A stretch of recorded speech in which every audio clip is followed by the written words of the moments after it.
A cardiovascular surgeon from Springfield Regional Medical Center and the author of a book, Salt Kills, and it looks at the potentially deadly role that salt plays in our diet. And joining me today is Dr. Srendaneni Neravetla, and he is here from Springfield. Doctor, nice to have you here.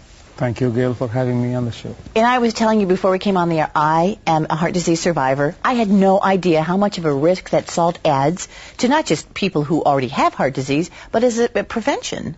You're absolutely right. As you just pointed out in the very beginning, for years we've been telling people, do exercise, don't smoke, and don't eat animal fats. Three main reasons why you get heart disease. But when I went to India to visit my folks recently, I found out just about everybody my age and older has heart disease and other problems just like we have here, except they don't smoke and they don't eat animal fats like we do here.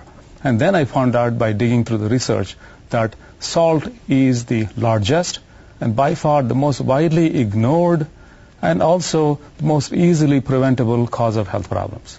And that's how I ended up writing the book to explain it. This is interesting in the fact that you think you're the first one who's really written a book about the fact that salt can be so deadly, and that we really have been ignoring this for so long. Well, we know for a long time salt causes high blood pressure. Add salt to your food, you get high blood pressure. More salt you add, higher the blood pressure goes. But high blood pressure alone is not just a simple pesky problem. You can take one or two pills and forget about it. High blood pressure alone hurts millions of people by causing heart attacks, strokes, and kidney problems. That's just for starters. There's much more to it. What made you decide that this was an important book to write? Well, as I started digging, as I said earlier on, there is more to it than just high blood pressure.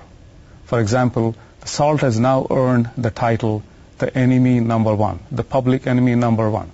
The reason for that is it hurts you in so many different ways you never thought about. For example, osteoporosis. Millions of people are affected by broken bones caused by osteoporosis, and salt has a lot to do with it. Really? Yes, it does. Childhood asthma, for example. It is a very common problem in schools nowadays. In some ethnic groups, almost every other child has asthma, and salt has a lot to do with it. Obesity, that's a big problem. Just wherever you go, almost every other person in America is overweight. Once you're overweight, all other health problems become worse. And salt has something to do with it. And more importantly, this will hit you hard. Memory loss and Alzheimer's. Really? It has become an epidemic in this country. And would you know that the Alzheimer's Society says if you have salt-induced high blood pressure, the risk goes up 600%, not 6%. So this is what you have to look forward to unless you quit adding salt right now. Well, I was reading the book and I was concentrating on the heart chapters because that's what I had. And I did notice that there were many other maladies that salt contributes to. But my question to you is, it's not just about putting salt on our food. How do we as consumers know how to cut the salt in just the foods that we buy? Because there's sodium in everything as a preservative. Well, the short answer to your question, Gail, is that there's no excuse to add salt anymore as a preservative. The commercial company is doing it to sell more product. That's my opinion. But you need to pick the choice with the lowest salt possible in the things that you want to buy. But you also need to know that 80% of the excess salt we consume actually comes from preserved foods and processed foods, not that you're just adding it on the table. Right. So you have to be a good consumer and read labels, right? Yes, you do have to be a good consumer and read labels.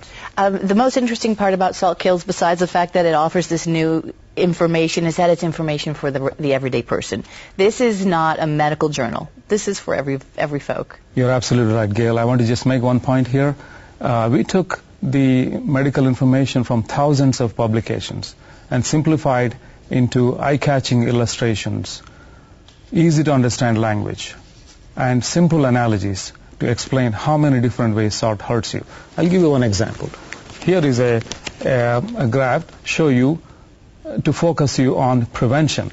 This guy here is mopping the wet floor without turning off the leaky faucet. Now in this analogy, the mop is the pills that we take. Unless you turn off the leaky faucet, the cause of it, the preventable cause, like salt intake, you're never going to catch up. We want you to turn off this leaky faucet. Don't just depend on the mop and take pills. Well, Doctor, we want folks to know that, yes, this book is available at Amazon.com, and they can find more information on the website that we have on the screen as well. It's a pleasure to have you here. Thank you so much. Thank you very much.